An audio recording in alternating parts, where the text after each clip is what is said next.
अस्सलाम वालेकुम स्टूडेंट्स, आज हम स्टार्ट करेंगे चैप्टर नंबर 18 के numerical. The first one is the half life of nitrogen 16(7) is 7.3 seconds. A sample of this nuclide of nitrogen is observed for 29.2 seconds. Calculate the fraction of the original radioactive isotope remaining after this time. So हमें कहा गया है कि जो half life time है nitrogen 16(7) का वो है 7.3 सेकेंड्स। नाइट्रोजन का न्यूक्लियाइड लिया गया है एंड उसको ऑब्जर्व किया गया आफ्टर 29.2 सेकेंड्स। तो अब कितना सैंपल रिमेनिंग रह जाएगा, ठीक है। सो हमारा डेटा क्या है कि half life of N16(7) equals to 7.3 seconds. 7.3 seconds.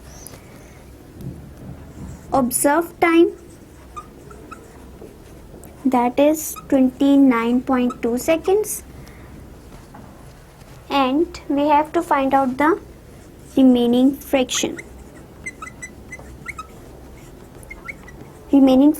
of original sample। Basically अब हमें कहा क्या गया है कि लेट सपोज हम लोगों ने एक बीकर में नाइट्रोजन ले, ठीक है। बीकर तो नहीं, हम ऐसे ही कहेंगे कि किसी भी मटेरियल को ले लिया, या अगर हम जस्ट पानी की ही बात कर लेते, ठीक है।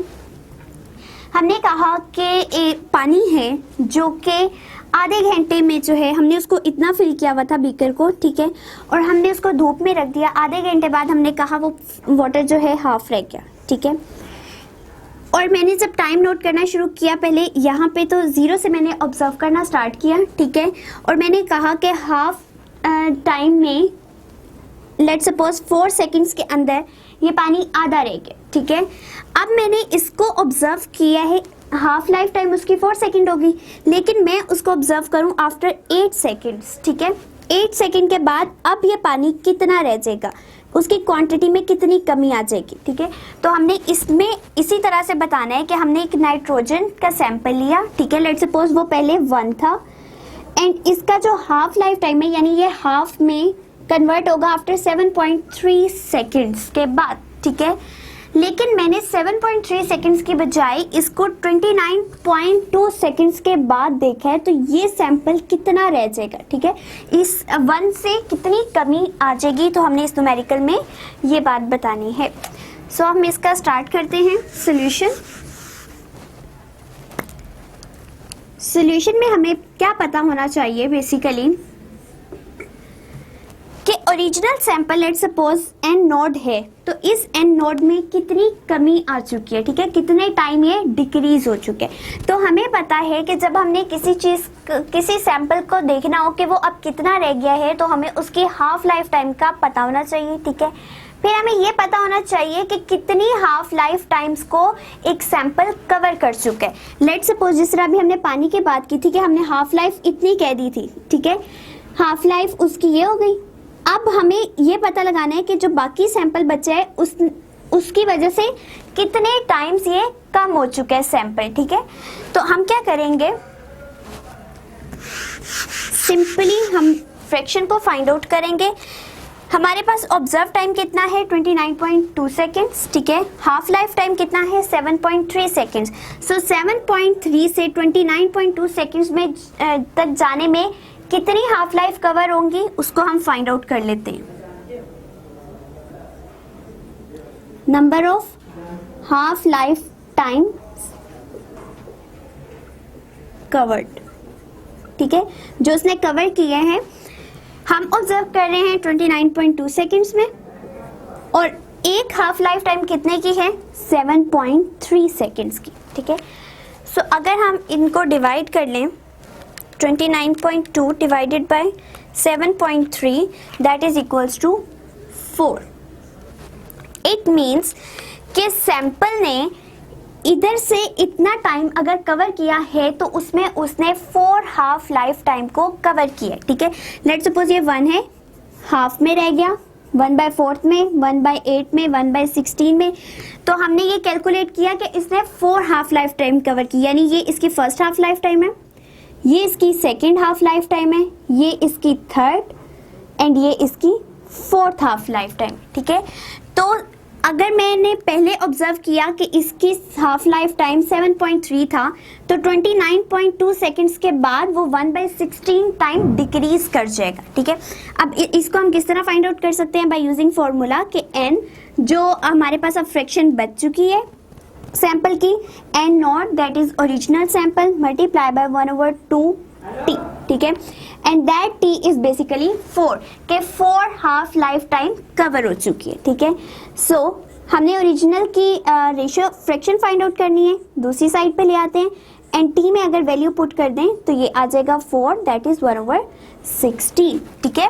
तो ये हमें क्या बता रहा है कि अगर हम लोग एक सैंपल को ले रहे हैं और उसकी हाफ लाइफ टाइम है 7.3, लेकिन हमने उसको 29.2 सेकेंड्स के बाद अगर ऑब्जर्व किया है, इट मीन्स हमने उसकी 4 लाइफ टाइम्स को कंसीडर किया है, ठीक है। एंड 4th लाइफ टाइम के बाद ये जो इनिशियल सैंपल था वो 1/16 टाइम डिक्रीज हो चुका है, यानी उसकी इतनी फ्रैक्शन जो है वो आएगी ओरिजिनल सैंपल से कि पहले वो 1 था, अब वो 1/16 रह गया, ठीक है। सो हम इसको डायरेक्ट इस तरह भी देख सकते हैं और इस तरह से भी देख सकते हैं कि अगर हमने फ्रैक्शन निकालनी है तो हमारे पास अगेन 1/16 आएगा।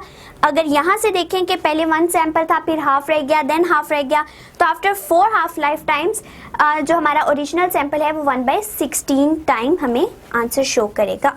सो ये था numerical number 1। Next numerical number 18.2 भी सिमिलर वे में होगा, जिसमें हमें अगेन फ्रैक्शन के बारे में ही आई थिंक पूछा गया। 18.2 is cobalt 60 is radioactive element with a half life of 5.25 years. What fraction of the original sample be left after 26 years? So हमने ओरिजिनल सैंपल की ही फ्रैक्शन को निकालना है कि 26 ईयर्स के बाद वो सैंपल कितना रह जाएगा, ठीक है। लेट्स सपोज अगर हम लोग कह रहे हैं कि हम लोगों ने ओरिजिनल सैंपल 1 लिया, ठीक है। हमने कहा कि फर्स्ट हाफ लाइफ टाइम है उसकी 5.25 ईयर्स, ठीक है। और हम इसको ऑब्जर्व कर रहे हैं 1/4, 1/, ये 4 किस तरह आएगा कि इस हाफ का भी हाफ, ठीक है, 1/2, सो ये बन जाएगा 1/4, ठीक है। अब 1/4 का भी हाफ करें 1/8, 1/8 का हाफ करें तो 1/16 एंड इसी तरह सो ऑन चलता ही जाएगा, ठीक है। अब बेसिकली हम क्या देखना चाह रहे हैं कि एक ओरिजिनल सैंपल लिया, लेट सपोज उसकी वैल्यू थी 1, ठीक है। हमने कोई भी सैंपल लिया 1 किलोग्राम या 1 जितना भी हमने मिलीग्राम में लिया, हमने कहा उसकी हाफ लाइफ टाइम है 2.25 ईयर्स, लेकिन हमने क्या किया, हमने 5.25 ईयर्स पे ऑब्जर्व नहीं किया, बल्कि हमने कहीं पे भी जाके 26 ईयर्स के बाद उसको ऑब्जर्व किया, ठीक है।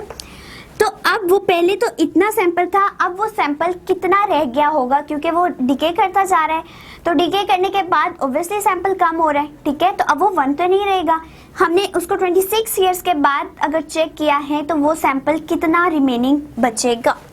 सो हमारा डेटा क्या है कि half life time of cobalt 60, that is basically 5.25 years. 5.25 years observed sample after 26 years, ठीक है। एंड हमें फाइंड आउट करना है fraction of original sample.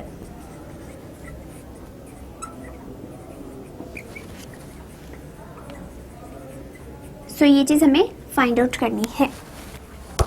Again इसके लिए हमें क्या पता होना चाहिए कि इस सैंपल ने कितनी हाफ लाइफ टाइम्स कवर की हैं, ठीक है। जब अगर हमें ये पता चल जाएगा कि ये सैंपल इतनी हाफ लाइफ टाइम कवर कर चुका है, तो हमें ऑटोमेटिकली जो है आइडिया हो जाएगा कि कितना सैंपल रिमेनिंग है।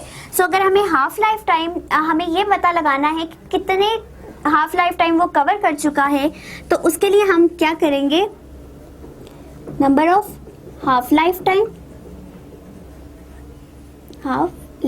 टाइम जिस पे हम ऑब्जर्व कर रहे हैं, ठीक है, 26 ईयर्स के बाद हम ऑब्जर्व करें, जबकि सैंपल का अपना टाइम कितना था डिके करने का, हाफ ऑफ द सैंपल के, दैट इज 5.25. सो हम इसको डिवाइड कर लेते हैं, 26 divided by 5.25, it will give 4.9, ठीक है, 4.95, और 4.95 को हम अप्रोक्सीमेटली 5 ही कंसीडर करते हैं। क्यों? क्योंकि ये हमारे पास जो है राउंड ऑफ फिगर आ रहा है, ठीक है। अगर यहाँ पे पॉइंट के बाद 5 से ग्रेटर वैल्यू होती है तो उसको हम राउंड ऑफ करके पहली वाली वैल्यू में ऐड कर देते हैं, ठीक है। तो यहाँ पे हमारे पास 9 है, इट मीन्स यहाँ 1 आ जाएगा इसका कैरी, एंड ये 5 बन जाएगी एंड ये खत्म हो जाएगी, ठीक है। सो हम लोगों ने यहाँ पे राउंड ऑफ कर दिए। अब इसने इस एक सैंपल ने 5 हाफ लाइफ टाइम्स कवर किए हैं। तो अगर हम इसको ड्रॉ करना चाहें कि फर्स्ट पे इतना था सैंपल, 1 हाफ, ठीक है, अगेन 1/4 हाफ, 1/8 एंड 1/16, यहाँ तक 4 हाफ लाइफ टाइम होगी एंड 1/32, ये इसकी 5 लाइफ टाइम्स कवर होगी। सो फर्स्ट हाफ लाइफ जो है इसकी 5.25 ईयर्स के बाद थी, अगेन 5.25 ईयर्स लगे, एंड 1/32 जो सैंपल बचा है वो आफ्टर 26 ईयर्स बचा। सो हम लोगों ने यहाँ पे कैलकुलेट कर लिए कि कितनी हाफ लाइफ टाइम्स आई हैं हमारे पास। सो अगर हमें ओरिजिनल की फ्रैक्शन निकालनी है तो हमारे पास फॉर्मूला है n = n0 multiply 1/2t, where t is basically the number of half life times. सो यहाँ पे इनकी वैल्यू पुट कर देते हैं, क्योंकि हमें जस्ट फ्रैक्शन निकालनी है, ओरिजिनल सैंपल की वैल्यू गिवन नहीं है, तो हम इस तरह से इसको साइड पे ले आएंगे एंड 1/2 t की जगह 5 पुट करें, सो ये आ जाएगा 1/32। सो सैंपल जो है ओरिजिनल सैंपल वो 1/32 रिमेनिंग रहेगा आफ्टर 5 हाफ लाइफ टाइम्स। सो ये था न्यूमेरिकल नंबर 2।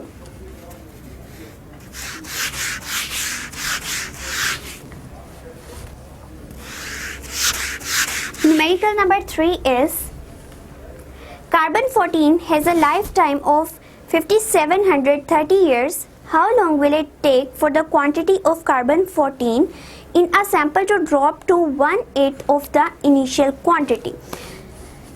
So हमें अब बता दिया गया है कि 1/8 टाइम जो है सैंपल डिक्रीज कर चुका है, और after 5730 years half life time जो है टी हाफ सैंपल की वो है 5730 ईयर्स, और वो डिक्रीज कर चुका है 1/8 टाइम्स। सो हमें कैलकुलेट करना है कि उसने कितनी हाफ लाइफ टाइम्स जो है वो कवर कर ली। अब अगर हम 1/8 को देखें तो 1 का हाफ जो है 5730 ईयर्स के बाद होगा, ठीक है। एंड नेक्स्ट ये सैंपल हाफ लाइफ जो कवर करेगा, सो इसकी वजह से 1/2 यानी 1/4 हो जाएगा, और 1/4 कब आएगा? आफ्टर अगेन 5730 ईयर्स के बाद। सो ये 1/4 आ गया। अभी हमें कितना चाहिए? 1/8। इट मीन्स 1/4 का भी अगेन हाफ होगा तो वो 1/8 हो जाएगा। अगेन हमें 5730 ईयर्स लगेंगे। इट मीन्स के सैंपल को 1 से 1/8 तक जाने के लिए 3 हाफ लाइफ टाइम्स कवर करनी पड़ी, first, second and third. So 3 half life time cover करने के बाद वो सैंपल 1/8 रहा। सो टोटल टाइम कितना कवर करेगा ये? टोटल टाइम हमारे पास आता है, टोटल टाइम एक हम लोग थर्ड हाफ लाइफ टाइम की बात करें, सो 3 टी हाफ एक कितना है? 5730 ईयर्स। सो इसको जब मल्टीप्लाई करेंगे 5730 years multiply by 3, that is 17190 years. So 17190 को हम जो है साइंटिफिक नोटेशन में भी लिख सकते हैं किस तरह से कि यहाँ पे अगर कुछ भी नहीं है तो इट मीन्स यहाँ पॉइंट है, ठीक है। एंड पॉइंट को अगर हम मूव करवाएं 1 2 3 4 प्लेसेस तो ये हमारे पास 1.719 इंटू 10⁴ ईयर्स भी बन सकता है, ठीक है। एंड अगेन यहाँ पे चूंकि 9 आ रहा है, अगर हम इसको राउंड ऑफ करना चाहें तो ये 9 यहाँ 1 कैरी दे देगा एंड 1.72 इंटू 10⁴ ईयर्स आंसर होगा, ठीक है। सो दोनों तरह से लिखा जा सकता है, कोई भी गलत नहीं होगा। एंड ये था हमारा न्यूमेरिकल नंबर 18.3।